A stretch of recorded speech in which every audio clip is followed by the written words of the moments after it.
મિત્રો, પ્રેમ, વંદન, જય શ્રી કૃષ્ણ, વાસુદેવ સર્વમ.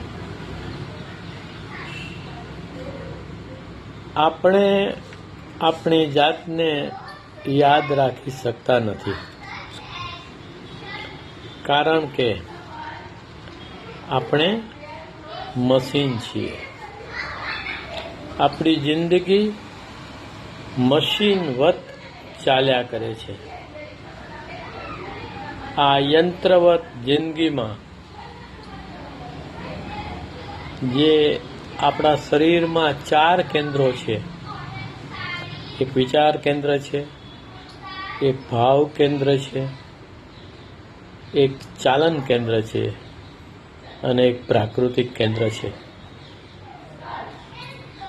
વિચાર કેન્દ્ર અને ભાવ કેન્દ્રને કાબૂમાં લાવવા માટે દીર્ઘ સાધનાની જરૂર પડે. આ શરીરનો સાથ લઈ અને આપણે ભાવ અને વિચારને કાબૂમાં ન રાખી શકીએ. ગીતામાં કહ્યું છે, આત્મેવ હિ આત્મનો બંધુ, આત્મેવ રિપુ આત્મનો. આપણો આત્મા જ આપણો મિત્ર છે, આપણો આત્મા જ આપણો શત્રુ છે. તો આપણા આત્માને મિત્ર બનાવીને આપણે આપણા જે 2 કેન્દ્રો, જેના થકી આપણે વર્તમાનમાં હાજર રહેવાને બદલે ભવિષ્ય અને ભૂતકાળમાં સમગ્ર જિંદગી વેડફી નાખીએ છીએ, એને કાબૂમાં લઈ શકાય. આપણું શરીર હાલે છે, ચાલે છે, બોલે છે, જે ફિઝિકલ એક્ટિવિટી કરે છે, એ ચાલન કેન્દ્રની ગતિવિધિને પણ જો નિરીક્ષણ કરવામાં આવે તો પણ આપણે વર્તમાનમાં હાજર રહી શકીએ. ઘણા લોકો એવું માને છે કે તું કરતો હો એને તું જોતો જા. કશું પણ, કોઈ પણ એક્ટિવિટી આપણા દેહની જે બહારથી દેખાય છે એને જો સતત જોયા કરીએ તો આપણે ખોવાઈ ના જઈએ, આપણે વર્તમાનમાં હાજર રહી શકીએ. પરંતુ જેટલું કહેવું સહેલું છે એટલું કરવું આ ખૂબ અઘરું છે. આનાપાન સતી યોગમાં આપણે જોઈએ છીએ કે આપણે 1 કે 2 મિનિટથી વધારે સમય જો આપણે આપણા શ્વાસોશ્વાસને પણ જો જોઈ ન શકતા હોય તો સમગ્ર શરીરની ક્રિયાઓને નિરખવી સતત અને એવા ભાવથી કે આ ક્રિયા કરનારો હું નથી, ખૂબ અઘરી વસ્તુ છે. ઉચ્ચતર ભાવ અને વિચાર કેન્દ્રના વિકાસ બાદ કદાચ આ શક્ય બને. તો વિચારો અને ભાવની આ ભાગેડુ વૃત્તિને કારણે આપણે આપણા દેહની દરેક ક્રિયાકલાપને નિરખી નથી શકતા, કારણ કે સમય જતા આ નિરખવાનું પણ યાંત્રિક થઈ જાય છે, એટલે વાત પૂર્ણ થઈ જાય છે.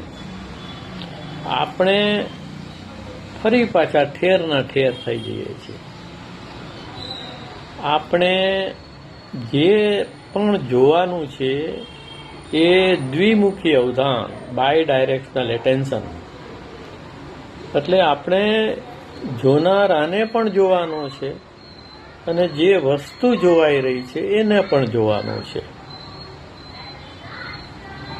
એવી રીતે જો જોવામાં આવે તો આપણે વર્તમાનમાં હાજર રહી શકીએ અને આ ફિઝિકલ ઓબ્ઝર્વેશન્સથી પણ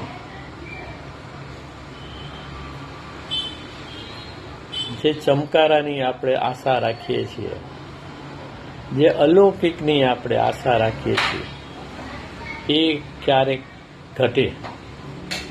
પણ એના માટે પણ મેં કહ્યું એ પ્રમાણે ખૂબ જ અઘરા અને અદકા યત્નોની જરૂર પડે.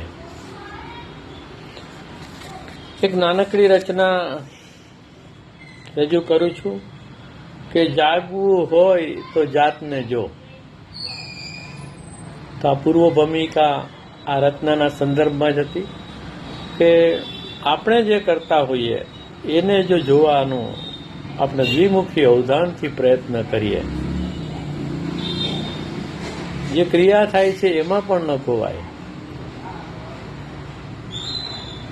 તો ખરેખરું બને. તો જાગવું હોય તો જાતને જો, હરતા ફરતા જાતને જો.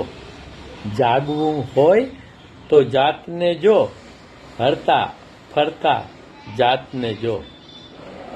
ધ્યાન બહાર કશું જ ન હો, ધ્યાન બહાર કશું જ ન હો, આટલી અમથી વાતને જો. ધ્યાન બહાર કશું જ ન હો, આટલી અમથી વાતને જો. જાગવું હોય તો જાતને જો, હરતા ફરતા જાતને જો. કે સમયસર સમય જશે. જો આવું ઘટે તો સમયસર જે આપણું 50, 60, 70 કે 100નું આયખું છે એ જાય. 5 મિનિટ પણ કાઢવી મુશ્કેલ છે. સમયસર સમય જશે, જીવન ભર પ્રભાત ને જો. સમયસર સમય જશે, જીવનભર પ્રભાતને જો. જાગવું હોય તો જાતને જો, હરતા ફરતા જાતને જો. અઘરી આ અદકી રમત, અઘરી આ અદકી રમત, 1-2 મિનિટ રાતને ખો. અઘરી આ અદકી રમત, 1-2 મિનિટ રાતને ખો. જાગવું હોય તો જાતને જો, હરતા ફરતા જાતને જો. કે ભાવ વિચારની જોડી ભાંગે, ભાવ વિચારની જોડી ભાંગે, આ જીવનના પ્રભાતને જો. ભાવ વિચારની જોડી ભાંગે, આ જીવનના પ્રભાતને જો. જાગવું હોય તો જાતને જો, હરતા ફરતા જાતને જો. તો શ્વાસોશ્વાસને જોવું,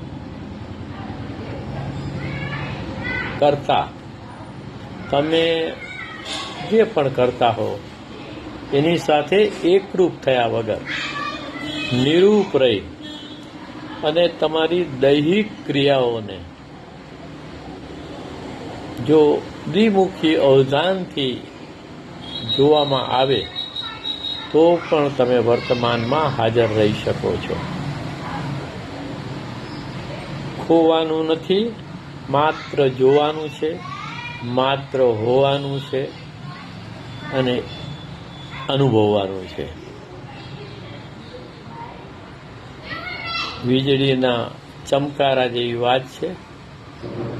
ગંગા સતી જે રીતના કહે છે કે વીજના ચમકારે મોતીડા પરોવો પાનબાઈ, તો મોતીડા પરોવા જેવી અઘરી વાત છે આ. પરંતુ શરૂઆત ક્યારેય મોડી નથી હોતી. શુભસ્ય શીઘ્રમ. જાગવા માટે આ ક્ષણ પૂરતી છે. જેને જાગવું નથી તેને આખી જિંદગી નિંદર પૂરતી છે. સામાન્ય રીતે આપણે જેને નિંદર કહીએ છીએ એ પણ નિંદર છે આપણા દિવસ દરમિયાન સવારે ઉઠીને રાતના સૂઈ જઈએ એ દરમિયાન પણ આપણે કોઈ જાગ્રત અવસ્થામાં આપણા કાર્યો કરતા નથી, એટલે એ પણ એક જાતની નીંદર છે. જે પણ જાગરણની વાતો છે એ આધ્યાત્મિક વાતો છે, એ અનુભૂતિની વાતો છે, એ અનુભવની વાતો છે, એ એક ઉચ્ચતર વિચાર અને ભાવ કેન્દ્રમાં સ્થિત થયેલા ઉચ્ચતર મનુષ્યોની દશા છે. પ્રેમ વંદન. જય શ્રી કૃષ્ણ. વાસુદેવ સર્વમ. મિત્રો, વિડીયો ગમે તો આધ્યાત્મિક મિત્રોને જ શેર કરવા નમ્ર વિનંતી. જય શ્રી કૃષ્ણ. વાસુદેવ સર્વમ.